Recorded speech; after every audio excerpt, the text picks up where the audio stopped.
Hello and welcome to this ninth lesson. In this lesson, we will finalize the thumbnail. We will pick one out of the one that we created so far.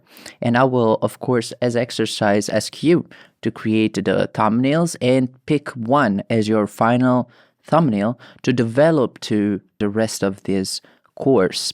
I will explain in the previous lessons, and this is actually the last lesson of the thumbnail section. I explained how to create a thumbnail and why thumbnails are very important when it comes to create an artwork, how it's important to have an idea, and how to use values and how to use the references to start to compose the storytelling that is part of our illustration.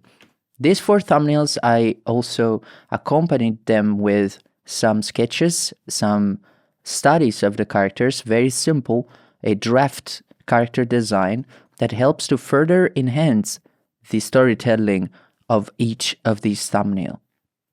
During this course, I will develop one of these into the final illustration, and we will pick one of these four in this lesson based on the considerations that we will have about each one of them, and I will show you why I will pick one of these four and how my decision process goes on.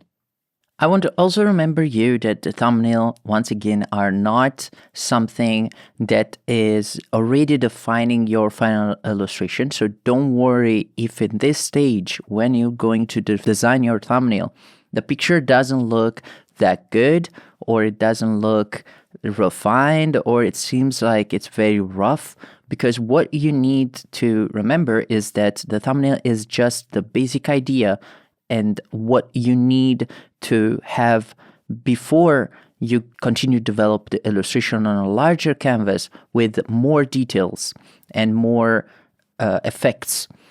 This is where you make all the experiments and you scramble things together on a small picture that it's very easy to change and to edit. A thumbnail is not a sketch, so it's not in the ballpark of making an interesting sketch or something very interesting looking, but it is just something that helps us to define what's going to be on the picture. Like the first one, let's start from the first one. For example, I wanted to go for a cozy environment where the character is just relaxing on a chair. In the second one is sitting on a bed. In the third one is reading on the bed. And in the fourth one, we have the character instead lying down, looking outside of the window. These are just simple concepts. So starting from there, every artist will probably create different thumbnails, and they will be pretty much completely telling a different story. But that's the part where we have to be very creative, defining a composition that is interesting to look at. Like, for example, let's try to make a fifth thumbnail. And let's see, for example, how we can create it. This will be some sort of encompassing example based on what all the things we said about thumbnails. So, like we said, we have to start from a solid composition and a basic idea of the character. So, considering that the idea is going to be a relaxing slice of life moment inside the room that we imagine initially and we collected reference for, let's start, for example, designing a bed like this, and then we see the pillow. Okay, and maybe the character this time is looking towards us, so it's sitting here on the bed. At this point, we can, for example, make it as if it's petting a cat while is looking at a phone. This could be like a nice slice of life moment. Behind the character, there's gonna be a window that I wanted to introduce. And then we have the wall. Maybe we can change the window on the other wall, like near the bed. like that. And then here, for example, we can add some furniture. This is a very basic thumbnail, but we can move things around. We can decide what's the value distribution. So for example, we can make darker the wall behind the character, like that. And we can decide to introduce a lamp here. We have a lot of references collected. I want to remember you that references are gonna play a huge part and played a huge part into the ideation of this picture. Then we will have a shadow here, and maybe this character is gonna be bright, and we can justify the light maybe with, that's why thumbnails are important, because like now we can quickly move things around. Like for example, we can make this character, we can move it a little bit on the side and add, for example, a small cabinet next to the bed with a lamp on top of it that casts a light, so the character is lightened by that lamp there. And then we have a shadow under the bed. Maybe there are things under the bed here. But for example, remembering about the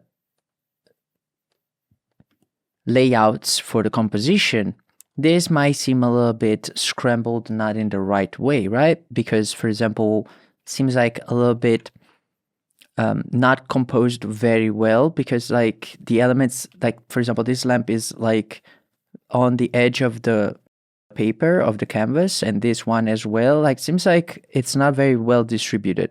So we can just adjust this thumbnail, trying to follow some basic composition, like for example the rule of the thirds.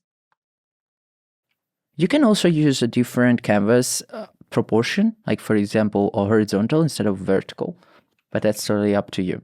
Now let's select this character again, let's copy and paste it. Let me do it again. We select the character, copy and paste, and we can place it on this canvas. And now we can, for example, make it bigger so that the head is gonna hit one of the main crossing lines of the composition. Let's adjust a little bit the legs, but again, we are not trying to make it accurate or anything. We are just trying to get the right concept down. Then we have the bed. In this case, like we can put a bed, for example, in perspective. So we see a pillow here, another pillow here. And maybe we can put pillows touching that other line of the composition guideline. And then we draw the rest of the bed, like here. Then in the background, we see the window that is going to fall behind the character head. Maybe we can make the head darker. The light is gonna come from the side, from a lamp. I would like to actually include the lamp into this picture because I want to make sure that people see where the light source comes from. So for example, let's try to make it smaller a little bit, everything. Like that. And then add again the cabinet. This time it's gonna be, maybe I want to make it more close to the character. So let's move the bed frame. Maybe the pillow is gonna be here. And at this point we have the lamp right here. Then the bed frame is gonna be here, and we have the window next to the bed there. Then we see the wall and the other wardrobe, the drawer in the background there. Then we draw the shadow under the bed and the window in perspective. There's no perspective grids yet or anything, so we can just push any line however we want. So maybe we can see a little bit of the roof here in this corner. There we go. Maybe we can just zoom in a bit like that.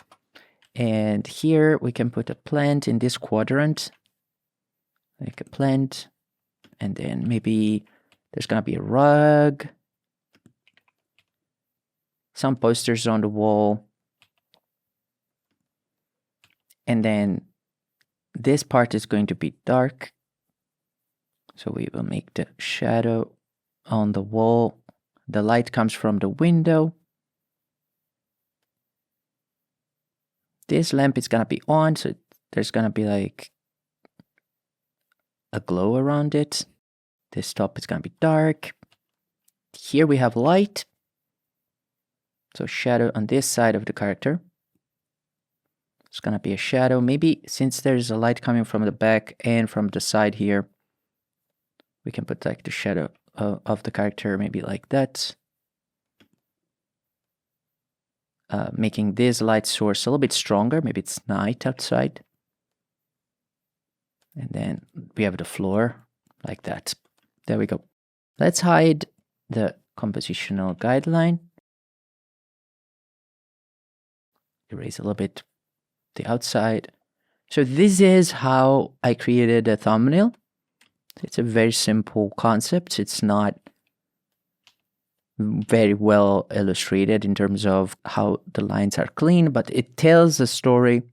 It shows pretty much what will be the direction of our piece, where the dark areas are going to be. So we played with values and we created a stark contrast between the elements.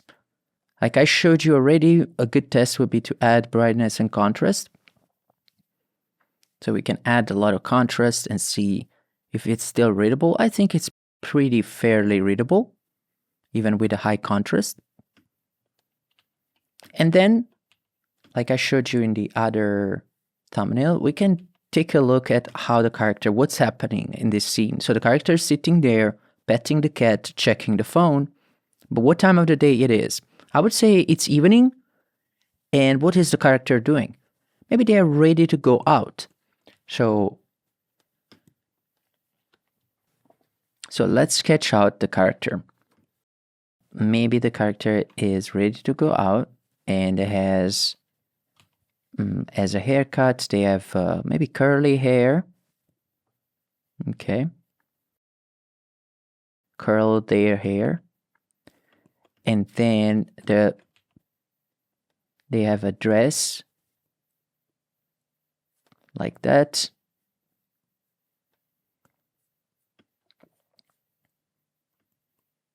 Maybe they have tattoos. You know, I really like to put tattoos on characters. And they have like the hair separated like that. The character is gonna be maybe thinking. So they don't have an expression. They're not smiling. So they're thinking. Maybe something is happening. And the dress is gonna be black. Or a dark color. Maybe they have some necklace or something. And they have like shoes on, like maybe sandals, I don't know. I am just showing for the sake of making a recap for this final lesson about thumbnails. So you have now a full example from start to end of how to create a thumbnail. And hopefully you will use this approach to better understand how to create your own thumbnail.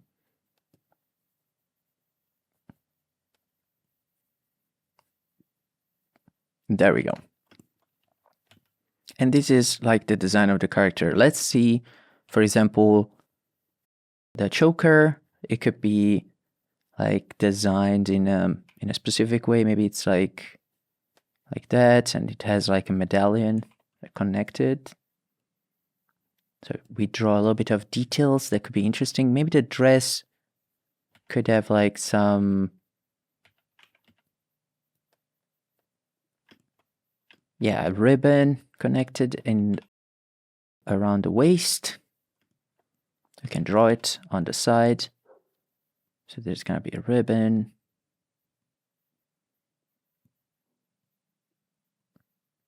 Around the dress. Like so. Okay. Maybe we can draw the shoes in detail. So the sandals are going to be something like this. Then there's another one connected here, maybe behind the heel, and then rotates here and here. Maybe it goes like that.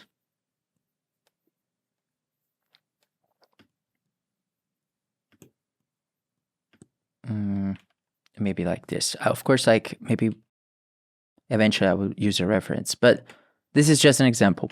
But I would use a reference for sandals. So find, like, for example, I would use a sandals reference. And, you know, at this point, I think you understand what's the direction. What else? Like, we can take a sketch of the tattoo. So, like, what type of tattoo? Maybe a butterfly tattoo with some flowers around it. Maybe not symmetrical. Maybe a plant. And